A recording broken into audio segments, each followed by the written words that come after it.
David subconsciously led Alaris and himself to his cabin. He found himself held back at the door as Alaris was gripping his hand tight just past the threshold. "David, could we spend the night in my den?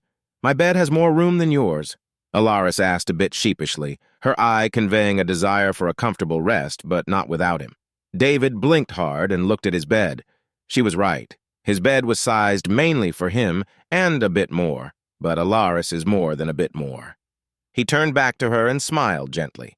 "Sure, let me just get a change of clothes. Wait right here," he said carefully and with sincerity, causing her to smile back.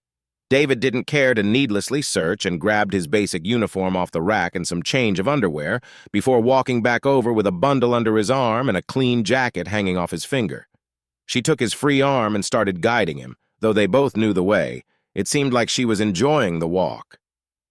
"So what is this marriage thing Hirth mentioned?" Alaris finally broke the silence of their stroll. "You mentioned it was a cultural thing, right?" "Yeah, it dates back to our pre-Enlightenment era. Basically, it was used as a way to bind powerful houses together, kind of like the way your clans might openly adopt daughters of other matriarchs," David said carefully as they walked, trying not to quicken their strides.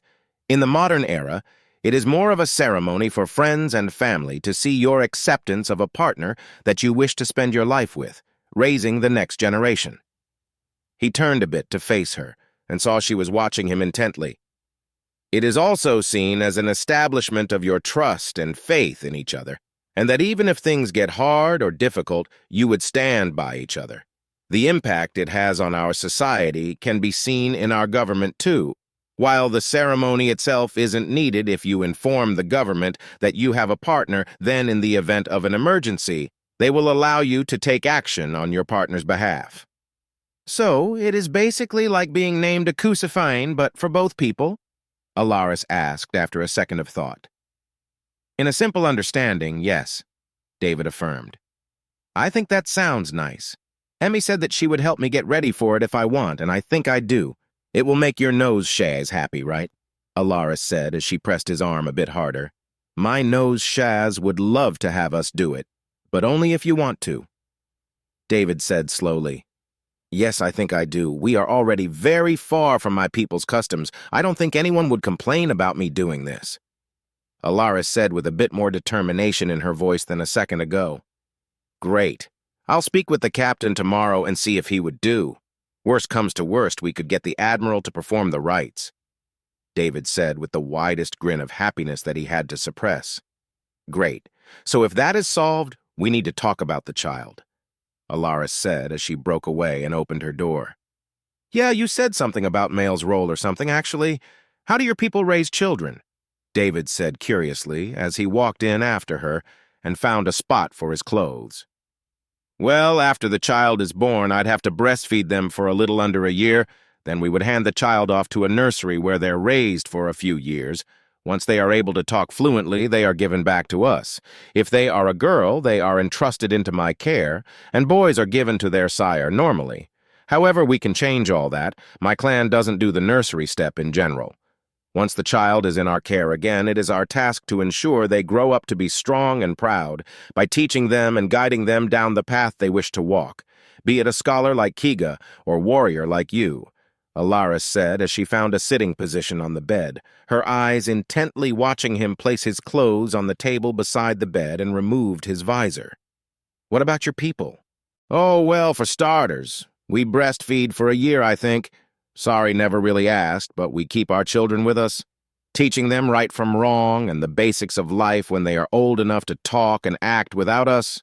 We send them to school to learn about our people, history, mathematics, science, computers, and a whole load of other things.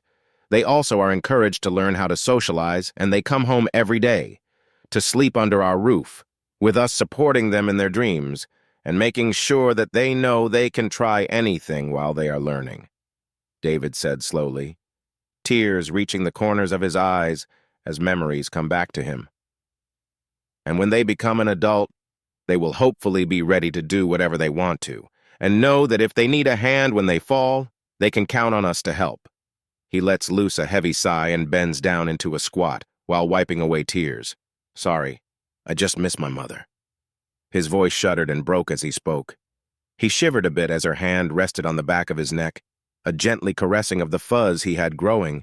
She came to her knees beside him and pulled him into a hug. Your No had done a wondrous job raising you, and the proof of that is how you react to her memory. Her shades is both a burden on your soul and sources of power.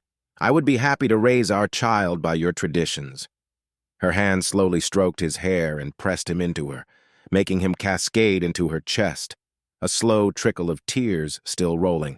And I hope and pray that one day our child will find a similar embrace from their chosen long after we are gone and done, because we will know we had done a wondrous job, too. Her words cracking one of the many walls around her Cusaphane's heart as his arms came around her, and he wept, as though the death of his No happened mere moments ago, her Titan rendered so low at a memory. Her kind would shun him as a pathetic man for displaying such emotional weakness before her. They would scorn him as a child for not being able to contain his pain. But she knew better. This is him expressing his turmoil.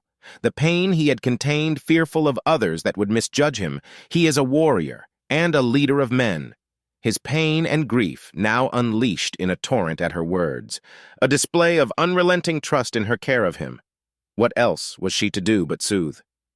She said nothing, her hand carefully caressing his mane of hair, her arms holding him to her, gently reassuring his safety, her voice singing nothing but letting soft whines to encourage him to let it out. In her care, he would be allowed to be as vulnerable as he wished. Her desire for him to unleash the pain and misery at his heart held true for longer every second. How painful his mother's death was to him beyond her own care of her mother, and to think this man was also the human who fought alongside her. What monster his world gave her. As he tried to pull away, she held firmly, his pain not spent and misery hidden still. She wanted it gone, and his anguish quelled even for the night. David, you can be yourself with me. Don't hide your heart. I know there is more you hide away, so come rest in my embrace. Let go of anything that plagues you. Please, my Cusaphane. Her voice is gentle, soft, and slow, each word shaking his walls, each cracking more of the dam away, and each one made him push deeper into her. His voice wailed for someone dear to him, carried on a hoarse throat alone. He had contained his grief and pain for his mother for longer than she would guess, but something she knew was that her people misunderstood humanity. They have far stronger emotions than hers, and they don't fear or shun their feelings. They find a place for such displays. They will wrathfully hate their enemies, comfort and soothe those in need with unbridled care. They shower their loved ones with countless displays of affection and bare their heart to those they trust unconstrained by social acceptance, and her people didn't understand any of it. To her kind, the humans are impatient children playing at monsters when, in reality, they are monsters trying their hardest to be people. Here in her arms she held one who had thrown himself in harm's way countless times. He led his kind on 50 different worlds, fighting for her kind and her right to draw breath. And here he was, gripping her tightly, like he was afraid she would run from him while he wept at the loss he never grieved. One like that she had felt, and she sequestered herself away from all. Not even allowing Kiga in, he has untethered all his heart carried. His eyes now dry.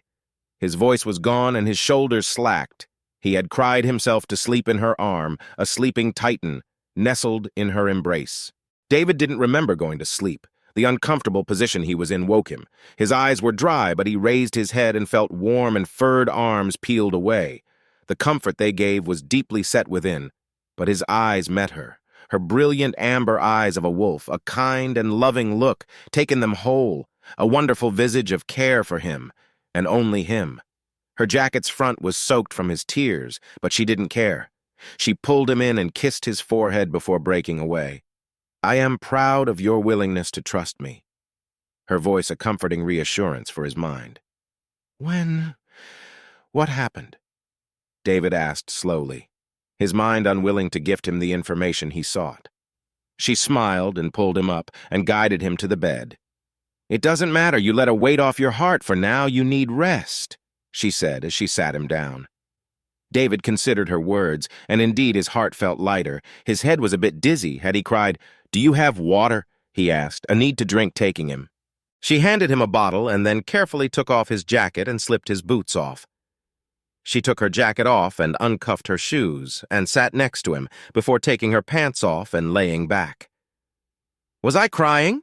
David said as he finished his water bottle and took off his pants. "I told you, David, that it didn't matter now. You needed to express yourself, and I am happy that you did that with me. Now sleep, my love," she said as she pulled him down to the bed, her fur and warm skin soothing him like a lullaby to his lightened soul. David did want to know what happened, but his mind gave no answers. His eyes fell on her. Her face made promises that he would be safe in her embrace, and her eyes told him to sleep. He could find the energy to deny her request, and his vision faded as sleep took a true hold. She was right, it didn't matter right now. He needed sleep. As David awoke, his mind told him the events of last night. He had broken the veneer he had maintained for longer than he would admit, and he had finally grieved his mother. The pain he had held as a foul fuel to push him forward was gone thanks to her. She had held him, her hands assuring her that he was safe. How much could she do? How deep was her love of him to see him collapse within her arms and still care for his heart? She had found a comfortable place, nestled into his chest, one leg over his, and one arm across his chest, hand gripped on the other side. Her eyes closed and her visage was calm and contently resting in his embrace. Her mane was shaken loose in her sleep, and a few locks covered parts of her face, something that David couldn't help but gently push aside. Her hand tightened on him as she felt his movements. Her eyes pressed a bit harder together. Her tail whipped under the blanket. He smiled and looked over to the clock on the terminal. It was still 3 hours until breakfast. Best not wake her, so he craned his neck and kissed the top of her head and shut his eyes.